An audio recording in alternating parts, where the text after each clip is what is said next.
பதங்கமாதல் sublimation என்றால் என்ன? வெப்பப்படுத்தும் போது ஒரு திண்மப் பொருள் திரவமாக மாறாமல் நேரடியாக வாயு நிலைக்கு மாறும் நிகழ்வு பதங்கமாதல் எனப்படும். இதற்கு கற்பூரம் மற்றும் அயோடின் ஆகியவை சிறந்த உதாரணங்களாகும். தீனிப்பையின் ஒவ்வொரு அறையிலிருந்தும் எழும் குருட்டு வெளிவளர்ச்சிகள் எவ்வாறு அழைக்கப்படுகின்றன? அட்டையின் தீனிப்பையில் உள்ள 10 அறைகளின் பக்கவாட்டிலும் சீக்கா அல்லது டைவர்டிகுலா எனப்படும் குருட்டு பைகள் உள்ளன. இவை அட்டை உட்கொள்ளும் அதிகப்படியான இரத்தத்தை சேமித்து வைக்க உதவுகின்றன. ஒளி எதிரொளிப்பு சூழலில் I எதை குறிக்கிறது? படுகதிர் குத்துக்கோட்டுடன் ஏற்படுத்தும் கோணம் படுகோணம் I என்று அழைக்கப்படுகிறது. எதிரொளிப்பு விதியின்படி படுகோணமும் எதிரொளிப்பு கோணமும் R எப்போதும் சமமாக இருக்கும்.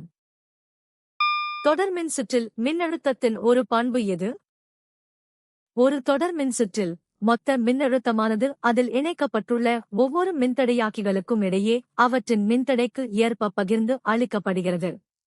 ஆனால் மின்சுற்று முழுவதும் பாயும் மின்னோட்டம் கரண்ட் மாறாமல் சமமாக இருக்கும். ஒரு எளிய நுண்ணோக்கியின் சிறப்பியல்பு எந்த வகை லென்ஸ் ஆகும்? எளிய நுண்ணோக்கியில் ஒரு குறுகிய குவிய தூரம் கொண்ட குவி லென்ஸ் பயன்படுத்தப்படுகிறது. இது பொருளின் பெரிதாக்கப்பட்ட நேரான மாய பிம்பத்தை உருவாக்குகிறது. குவிய தூரம் குறைவாக இருக்கும்போது அதன் உருப்பெருக்க திறன் அதிகமாக இருக்கும். இரைச்சல்கள் உருவாகும்போது அலகு காரணிகளுக்கு என்ன நேர்கிறது? மெண்டலின் பிரிதல் விதியின்படி இரைச்சல்கள் உருவாகும்போது ஒரு ஜோடி காரணிகள் அல்லீல்ஸ் பிரிந்து ஒவ்வொன்றும் ஒரு இனச்செல்லுக்குச் செல்கின்றன. இதனால் ஒவ்வொரு இனச்செல்லும் ஒரு பண்பிற்கான ஒரே ஒரு காரணியை மட்டுமே கொண்டிருக்கும்.